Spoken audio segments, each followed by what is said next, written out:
Donc, frères et sœurs, traditionnellement, le 5e dimanche de Carême est le dimanche de la résurrection de Lazare. Et donc, à la veille de la vigile pascale, qui fait mémoire de la résurrection du Christ Jésus, l'Église se rappelle, à travers les différentes lectures que nous avons entendues, de la trajectoire propre de toute l'histoire biblique. Et cette trajectoire, j'aimerais que vraiment nous la gardions comme notre trésor le plus lumineux. Cette trajectoire est le passage de la mort à la vie. Le passage de la mort à la vie.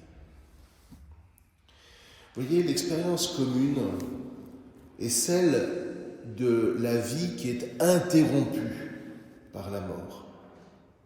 Mais le point de vue de Dieu est tout autre. Et en effet, on est en droit de se poser la question du sens d'une vie qui, dans le fond, n'a pour destin que de s'évanouir dans la mort. Quel est le sens d'une telle existence? Mais voilà que le Seigneur accompagne son peuple et lui donne de vivre des événements qui vont comme l'obliger à entrer à l'intérieur de lui et à regarder l'histoire avec les yeux de Dieu avec qui il a été scellé une alliance de vie. Le premier événement que peu connaissent, c'est un événement qui s'est passé en 701 avant Jésus-Christ. Tous les Juifs étaient rassemblés autour de Jérusalem et l'empereur Sennachérib était prêt à fondre sur la ville pour la prendre et l'anéantir avec tous les habitants. Et voilà que, au matin même de l'assaut, toute l'armée de Sennachérib est anéantie. Il n'y a pas d'assaut. Jérusalem était vouée à la mort, et voilà que Jérusalem et ses habitants sont vivants. Et là, vous avez le premier événement qui va faire qu'ensuite, les scribes qui vont rédiger la Torah, etc., vont réfléchir. Et ils vont se rappeler, grâce aux traditions qui se transmettent de génération en génération, ils vont se rappeler qu'il y a des siècles et des siècles, avant l'événement de 701, les Hébreux étaient en Égypte, les ancêtres étaient en Égypte, et ils étaient esclaves. Et voilà que cette tradition raconte que Moïse affronte Pharaon et les dieux de l'Égypte. Et voilà que par Moïse, le Seigneur libère son peuple pour le mener sur un chemin de vie. Et voilà que tout d'un coup, ils comprennent qu'en Égypte, les Hébreux étaient prisonniers de la mort et les voici vivants. Et allant encore plus loin, méditant sur le mystère de la création, le chapitre 1 de la Genèse, que nous relirons d'ailleurs pendant la vigile pascale, nous présente en fait un univers qui est complètement muet, où rien ne se déroule, à part peut-être une expansion passive, mais dont la Bible est absolument ignorante. Et elle dit ceci, dans les tout premiers versets: l'univers était tohu bohu, tohu bohu, vide, informe. C'est-à-dire que l'univers était mort. Il y avait bien un univers, matériellement parlant, mais cet univers était mort. Et voilà que surgit dans cet univers la voix de Dieu, en sorte que cet univers passe de la mort à la vie. Et c'est là que nous apprenons que du point de vue de Dieu, frères et sœurs, la mort n'est pas le terme de la vie, mais la mort est ce moment où le surgissement de la vie est possible. C'est-à-dire que la mort n'est pas au terme de la vie, la mort, elle existe avant la vie. Et voyez comment ça change notre regard. Sous l'impulsion d'un appel de Dieu, voilà que ce qui est sans vie prend vie. Et ce que la Bible dénonce comme le péché, c'est la séduction, c'est la fascination du pécheur pour la mort dans laquelle il cherche à retourner. Vous avez ça régulièrement dans le livre de l'Exode. Dès qu'il y a une épreuve, nous étions mieux en Égypte. Nous étions mieux lorsque nous étions morts.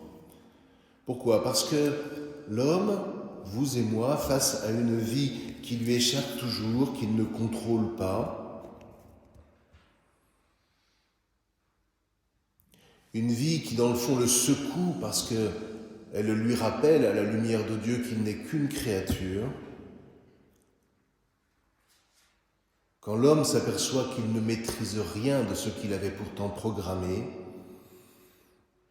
eh bien la solution qu'il se donne, c'est de revenir à la mort, d'où les guerres, d'où les conflits, d'où les colères porteuses de mort.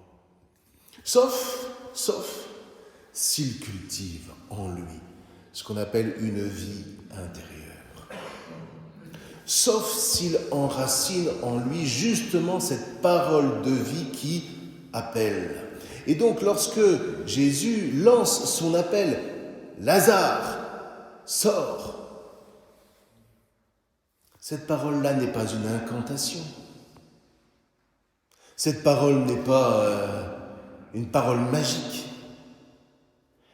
Elle vient toucher Lazare à l'intime d'une intériorité qui est tellement habitée par son amitié avec le Christ qu'elle ne peut pas être atteinte par la mort.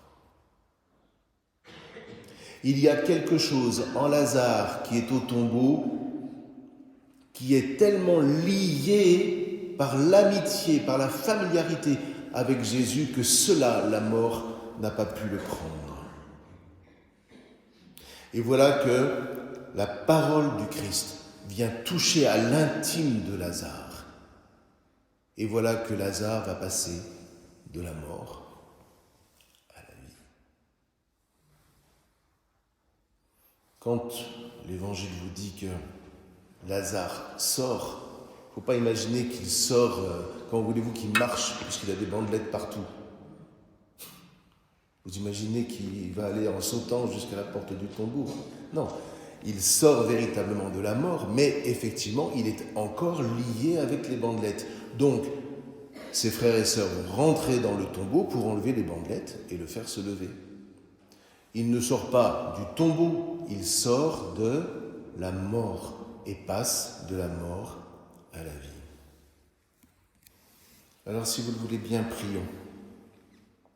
Prions en particulier pour nos catéchumènes, car ils vont être plongés dans la mort, alors que les paroles du Christ vont être prononcées. Je te baptise au nom du Père et du Fils et du Saint-Esprit. Et jaillissant de l'eau, ils passeront à l'appel du Christ, de la mort à la vie. Ils seront alors membres du corps du Christ, ils seront ressuscités avec lui, lui qui, dans sa mort et dans sa résurrection, n'a pas inversé les affaires, il a scellé ce passage de la mort à la vie. Et puis, si vous voulez bien, prions pour nos frères et sœurs qui sont aujourd'hui pris dans la guerre et qui, avec un courage spirituel à nul autre pareil,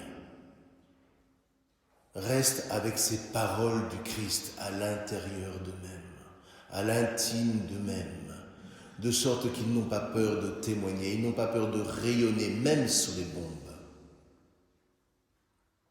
Et nous qui sommes aussi atteints par cette parole du Christ au plus intime de nous, nous pouvons être en communion avec eux et donc redire notre espérance. Et arrêter de toujours nous plaindre, et arrêter de toujours vouloir dénoncer ceci, cela. Bien au contraire, faisons comme eux, dans un monde qui va mal, on ne va pas se le cacher. Se donner des moments où nous écoutons la parole du Christ, qui nous appelle à passer de la mort à la vie. Ce qui fait que dans ce monde-là, le rôle des chrétiens, le rôle de l'Église au nom du Christ, c'est de rester ce flambeau de vie qui jamais ne s'éteindra. Cette année encore, plus de 20 000 jeunes ont demandé le baptême en France. Il y a une attente de cet appel. Il y a une attente du monde pour pouvoir entendre cette parole qui fasse passer de la mort à la vie. Demandons au Seigneur d'être toujours habités par cette parole, de sorte que nous ne revenions jamais dans le giron de la mort.